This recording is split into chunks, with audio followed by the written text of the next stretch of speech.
Hello student, तो आज हम लोग पढ़ेंगे इंटीग्रेशन। ठीक है। पिछले लेक्चर में हमने डिफरेंशिएशन के तो कुछ पार्ट बचे थे, इसलिए मैं नहीं कर पाया।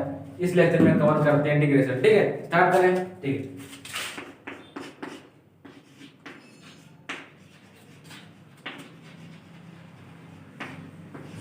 तो इंटीग्रेशन क्या होता है? It is a reverse process of differentiation. मतलब डिफरेंशिएशन का जस्ट उल्टा होता है। जैसे मैंने डिफरेंशिएशन में क्या बताया था, अगर दीवार है उसमें से अगर आप एक ईटा निकाल दो, ठीक है, दीवार है, अगर उसमें से आप एक ईटा निकाल दो तो डिफरेंशिएशन है ना। इंटीग्रेशन में होगा आप उसमें एक ईटा जोड़ दो, बस ये होता है, बोलते हैं इंटीग्रेशन होता है। देखिए जरा, अगर आपका हो y x², ठीक हो, ठीक है, कुछ अगर ऐसा साइन इसका कुछ ऐसा होता है, ऐसा, तो इसको अगर मैं इंटीग्रेट करूं, मैं इसको, तो y क्या इसमें x2 + 1 हो रहा होगा, सही है। तो यहाँ कितना हो जा रहा है? 3 हो जा रहा है, तो x के पावर में 3/3 हो जा रहा है, ठीक है। लेकिन हम लोग +7c लिखते हैं, तो ये c क्या होता है? c क्या होता है? आर्बिट्ररी कांस्टेंट होता है। क्या बोलते हैं? आर्बिट्ररी कांस्टेंट होता है। क्लियर है? ठीक है, ठीक है। इसके बाद और आगे मैं देखूं, इसके भी रेसेस में रूल होते थे ना आपका, जैसे क्या बोलते हैं, प्रोडक्ट रूल था, क्वोशिएंट रूल। प्रोडक्ट रूल नहीं होता, इसमें आपका हो गया पावर रूल हो गया, फिर उसके बाद आपका एडिशन रूल हो गया, फिर कांस्टेंट मल्टीप्लिकेशन रूल हो गया। पारी पारी से करते हैं। तो पहले डालना पावर रूल। अब पावर रूल क्या होता है भाई साहब? देखना, अगर लेट से y = x की पावर में 3 हो, ठीक है, इसको बोला पावर रूल से क्या करो, आप सॉल्व करो। सीधी सी बात है, y = इंटीग्रेशन का साइन कैसा होता है? कुछ ऐसा होता है क्या? ठीक है, मैंने कर दिया। इसके बाद x के पावर में 3, इसको हम लोग ऐड करते हैं ना, ऐड करते हैं, तो 3 + 1 कितना हो जाएगा? 4 हो जाएगा, सही है। इसके बाद क्या हम लोग अपनी 4 करते थे, ऐसा कुछ 4 प्लस c। अच्छा, c क्या होता है, किसी को याद है? ये क्या होता है? आर्बिट्ररी कांस्टेंट होता है। क्या होता है? आर्बिट्ररी कांस्टेंट होता है। मतलब पावर रूल से सॉल्व करते हैं। और एग्जांपल देख लेते हैं। ये इसको फर्स्ट बोल दूं, इसको मैं अगर सेकंड बोल दूं, y = लेट से 3x² बोल दूं मैं, ठीक है। तो इसको ऐसे इंटीग्रेट करेंगे, y = इंटीग्रेशन ऑफ 3x², ठीक है। अब आगे अगर मैं देखूं, इसमें हम लोग ऐड करते हैं ना, 2 में 1 ऐड करते हैं, तो कितना हो जाएगा? 2 + 1 3 हो गया, ये आपका 3x3 हो गया, और अपॉन क्या हो गया? 3। अच्छा, साथ में जो कांस्टेंट होता है ना, ये आपका सॉरी कोफिशिएंट होता है, ये थर्ड जो है ना, उसके भी साथ में क्या होता है? मल्टीप्लाई हो जाता है। क्या होता है? मल्टीप्लाई होता है। तो 3 × 3 कितना हो रहा होगा? 9 हो रहा होगा, ठीक है, 9 बस, सही है। आई होप फॉर्मूला समझ आ गया होगा। इसके बाद आगे देखते हैं कांस्टेंट मल्टीप्लिकेशन, उसमें क्या होता है।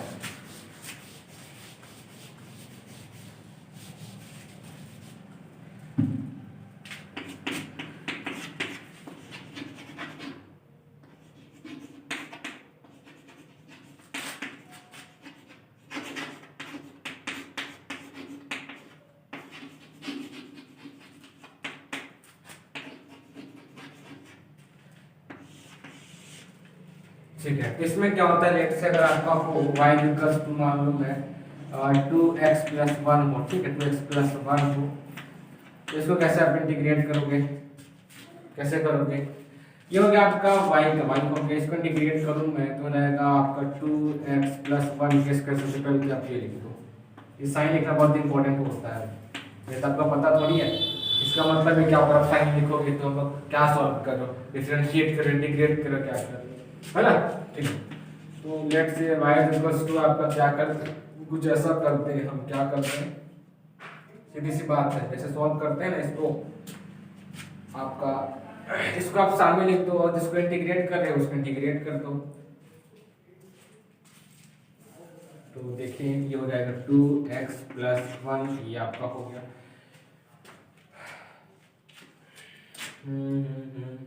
हाँ, इसमें +1 ऐड करना था। अब क्या करोगे? सॉरी, रूल हो गया। ठीक है, देखिए तो example first, this integration of क्या है आपका 2x² dx है। ठीक है, 2x² dx है। तो इसको अगर आप सॉल्व करोगे, तो ये क्या हो रहा होगा, कुछ ऐसा हो रहा होगा। इस क्यूब को आप बाहर रख दो, ठीक है, तो क्या कर दो, बाहर रख दो। इसके बाद ये जो x² है dx है, ये बन गया ना, dx है, उसको आप अंदर रख दो। ठीक है, मैंने क्या करा, जो नंबर था ना उसको मैं बाहर रख दिया, और जो x² dx जो बच गया, जिसको आप इंटीग्रेट करोगे, उसको आप क्या कर दो, इंटीग्रेशन के अंदर कर दो। सही है, ठीक है।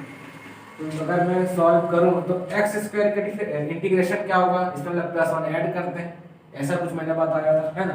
तो ये क्या होगा, ये x के पावर में 3/3 हो जा रहा है क्या। सही है, सही है, ध्यान से देखो। हाँ, सही है, हाँ। फिर +c हो जाएगा, +c हो जाएगा। तो ऐसे सॉल्व करते हैं। तो ये कांस्टेंट मल्टीप्लिकेशन ये हो गया। इसके जगह कुछ और रख दो, 3x करके कुछ भी रख दो। तो वही कर रहे हैं, नंबर का आपका कॉलम सामने ले आओ, फिर इसको क्या कर दो, आप इंटीग्रेट कर दो। सही है, ठीक है। थर्ड पे जंप करते हैं अब। थर्ड आपका बच गया एडिशन रूल।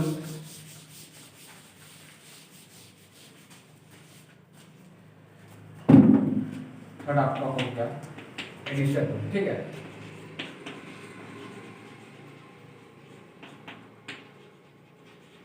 तो एडिशन रूल में क्या करते हैं, अगर इंटीग्रेशन हो, अगर इंटीग्रेशन ऑफ मैं बोल दूं x² + 3x बोल दूं, ठीक है, dx है कुछ ऐसा, इसको आप इंटीग्रेट करने को बोलोगे। तो एडिशन रूल में क्या करते हैं ना, इन दोनों को अलग अलग करते हैं। कैसे करते हैं देखिए जरा। तो हो जा रहा होगा integration of x² dx + integration of 3x dx। समझ आता है, मैंने क्या करते हैं, अलग अलग तोड़ दिया, x² dx भाई एक साइड और 3x dx पे एक साइड, एडिशन इसमें प्लस। सही है क्या, ठीक है। अब इसको सॉल्व करते हैं, ऐसे इंटीग्रेट करते हैं, सीधी सी बात है। कैसे करते हैं, ऐसा करते हैं कि इसमें +1 ऐड कर देते हैं, तो x के पावर में जा रहा है 3/3 प्लस अब आप इसको इंटीग्रेट करो, ये क्या हो जा रहा है, 3x यहाँ स्क्वायर हो जा रहा होगा क्या, 3x यहाँ 1 है, +1 कितना हो गया 2, अब हो जाएगा 2। अच्छा, क्या हम लोग साथ में +c भी यूज करते थे क्या। अच्छा, c क्या होता है, फिर से बोलूँ मैं तो, c क्या आर्बिट्ररी कांस्टेंट होता है। सही है, आर्बिट्ररी कांस्टेंट ही होता है। तो एडिशन रूल किस प्रकार करते हैं, इससे कोई दिक्कत। एक और एग्जांपल ले लूँ, इसको फर्स्ट बोल दो, इसको सेकंड बोल दो। इसको मैं ले लूँ क्या, 2x + 1 के पावर में आपका 7 dx बोल दूँ। इसको आप कैसे सॉल्व करोगे, सीधी सी बात है, x ले लो चलो, ठीक है। तो हम लोग कैसे सॉल्व करते थे, इसको एक से ले लो, इसको एक से ले लो आप, है ना। ये तो 7 यहाँ भी आ रहा होगा, 7 यहाँ भी आ रहा होगा। तो अगर मैं इसको कैसे ऐसा कुछ लिखूं तो किसी को समझ आता है कुछ,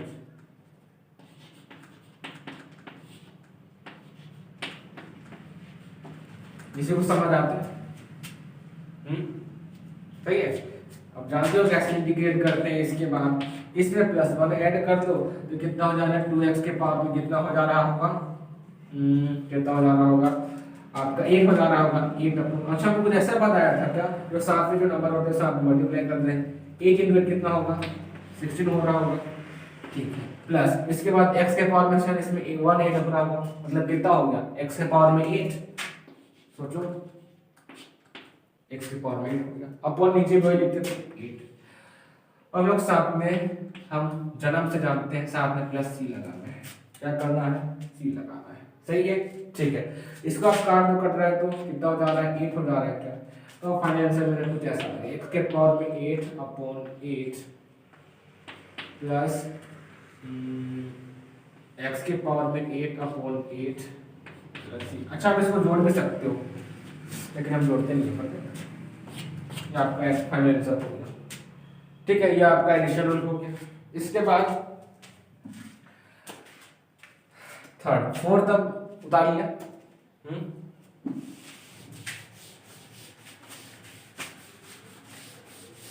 अब इसके बाद हम लोग ट्रिग्नोमेट्रिक फंक्शन पे देखेंगे कि उसके वैल्यूज क्या होते हैं। ठीक है, उसके वैल्यूज क्या होते हैं फोर्थ पे।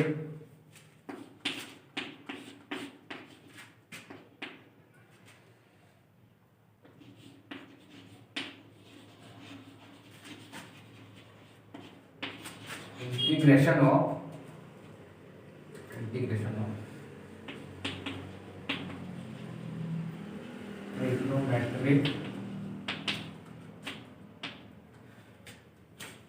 ट्रिग्नोमेट्रिक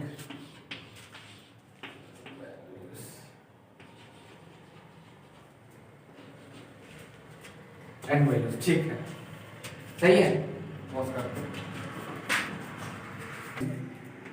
ठीक है, अब देखें इसमें।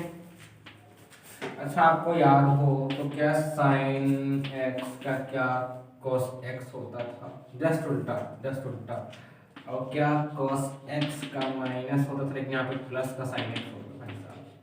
ठीक है, इसके बाद sec स्क्वायर x का क्या होता था, tan x होता था। इसके बाद क्या था, इसको ऐसा था क्या, cosec स्क्वायर x का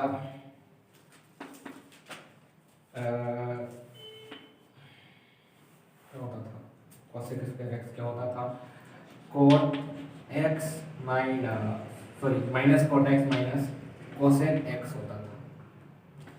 सही है, ये आपको याद होना चाहिए। याद हो गया इतना जल्दी, सही में? ठीक है, बिठा दूं। अब कुछ क्वेश्चन कर लेते हैं इसके बेसिस पे। तो अगर ध्यान से देखेंगे, यहाँ पे क्या मैं एग्जाम्पल लिख रहा हूँ पढ़ने तो आता है ना एग्जाम्पल। ठीक है, एग्जाम्पल है। ठीक है, करते हैं। आपका लेट से साइन 4x + 3 dx हो। आप इसको इंटीग्रेट कैसे करोगे? इंटीग्रेट ऐसे करोगे आप, पहले आप साइन लगाएंगे क्या? आप भाई साहब बिल्कुल साइन लगाएंगे। साइन बोलता हूँ, इंटीग्रेशन हो। साइन आपका कितना हो गया? आपका हो गया कुछ ऐसा हो गया 4x + 3 अपॉन, साथ में जो नंबर होता है ना इसके साथ में क्या बोलते हैं? कोफिशिएंट क्या बोलते हैं? कांस्टेंट बोलते हैं ना, जो भी बोलते हैं हम, कुछ तो बोलते हैं। ठीक है, कोफिशिएंट। साथ में क्या 4 है क्या? ठीक है, तो साथ में क्या कर दोगे? 4 प्लस क्या कर दो? c। ये आपका हो गया। दूसरे नंबर पे अगर मैं देखूं तो कुछ ऐसा करूं मैं, लेट से cos 3x + 2 के पावर में 2 हो और साथ में dx हो, तो कैसे करोगे? हैं? तो ऐसे करेंगे आप, देखो ये cos इंटीग्रेशन ऑफ 3x + 2। अच्छा ठीक है, हम लोग इसमें 1 ऐड करते थे, सीसी बताना। हाँ, याद हो तो हम लोग 1 ऐड करते थे, तो क्या ऊपर में 3 हो जा रहा होगा? ऊपर में 3 अगर हो जा रहा होगा तो अपॉन में क्या जो नंबर होता था कोएफिशिएंट, उसका 3 का मल्टीप्लाई करते थे, मल्टीप्लाई नहीं करते थे, सॉरी, अपॉन में लिखते थे। इसके बाद जो यहाँ पावर में होता था उसको क्या मल्टीप्लाई में ले आते थे, तो क्या इधर नीचे आ जा रहा होगा इंटू 3। कितना हो गया? 9 हो गया क्या? डायरेक्ट 9 लिख देता हूँ। किसी के पल्ले पड़ा होते हैं, पर 3 मिनट रिवाइज कर लो, फिर से बताऊंगा यार, दिल को बहुत साफ हूँ। ठीक है, तो देखना cos 3x + 2 के पावर में 2 था, dx था। ठीक है, हाँ, इसको अगर इंटीग्रेट करोगे, साइन में लगा दे इंटीग्रेशन का, फिर cos 3x + 2 के पावर में हम लोग क्या करते थे? 1 ऐड कर देते थे, 2 + 1 3 हो गया, है ना। फिर अपॉन में जो यहाँ कोएफिशिएंट होता था, यहाँ पे क्या 3 है, 3 लिख देते थे। और जो आप इंटीग्रेट पावर को जब उसमें ऐड किया ना, कितना 3 आया था ना, उसको भी क्या करते हो? डिनोमिनेटर के साथ मल्टीप्लाई कर देते हो, तब ये 3 का यहाँ पे, तो 3 × 3 क्या हो गया? 9 हो गया। और प्लस का c, हमेशा की तरह आगे भी पहुंचा। क्लियर है? ठीक है, हाँ। तो कुछ ऐसे करते हैं। इसके बाद मैं एक दो डिफरेंट क्वेश्चन करते हैं। अच्छा, आपको लिमिट वाला दिखाता हूँ, लिमिट कैसे पुट करते हैं। देखो ऐसे इंटीग्रेशन को आप यहाँ पे एक ए हो, यहाँ बी हो, लेट्स यहाँ पे एक्स फिर डी एक्स हो, ठीक है। तो हम लोग ये जो ए होता है ना, इसको बोलते हैं लोअर लिमिट। क्या बोलते हैं? लोअर लिमिट बोलते हैं। और इसको क्या बोलते हैं? Upper limit. क्या बोलते हैं? अपर लिमिट बोलते हैं, ठीक है। और इसको क्या बोलते हैं?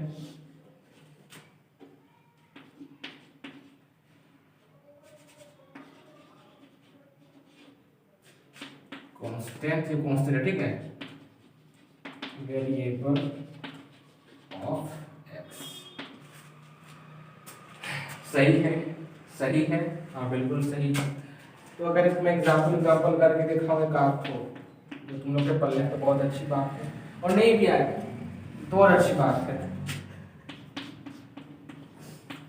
पहला लेट से ले लेता हूँ, लोअर लिमिट ले लेता हूँ 2, अपर लिमिट लेता हूँ 4, और आपका 2 नहीं, आपका x ले लेता हूँ और dx ले लेता हूँ, ठीक है। इसको आप कैसे सॉल्व करोगे? कुछ नहीं, सबसे पहले आप इसको सॉल्व कर दो, फिर इसको इस लिमिट को पुट कर दो, मतलब कुछ ऐसा। ये अगर 2 इसको एज भी रहने दो, ये आपका 4 x square upon 2 plus c हो रहा होगा, ऐसा कुछ। इसी को समझ आता है तो आ रहा है? ओके चलो ठीक है। तो 2 फुल लिमिट कितना हो गया? अब क्या बोलते हैं, लोअर लिमिट 2 हो गया, अपर लिमिट क्या हो गया? 4 हो गया। अब इस 2 और 4 की इसमें वैल्यू पुट करते हैं, तो एक बार 2 रखता हूँ, तो रहेगा 2 स्क्वायर अपॉन 2 माइनस 4 यहाँ रख दो, 4 स्क्वायर अपॉन 2 प्लस का c, ऐसा कुछ आ रहा होगा c। तो देखो ये कितना जा रहा है, 4/2 माइनस 16/2 प्लस ये कितना जा रहा है, 8 हो जा रहा है। ये कितना हो जा रहा है, 2 हो जा रहा है। कितना हो जाएगा 8 में अगर 2 गया तो -6 प्लस c, ऐसा बता रहा है। सही है क्या कि गलत है? सही है क्या? बिल्कुल सही है। उतार लो, इस पर एक बार एग्जांपल करते हैं। उतार लिया?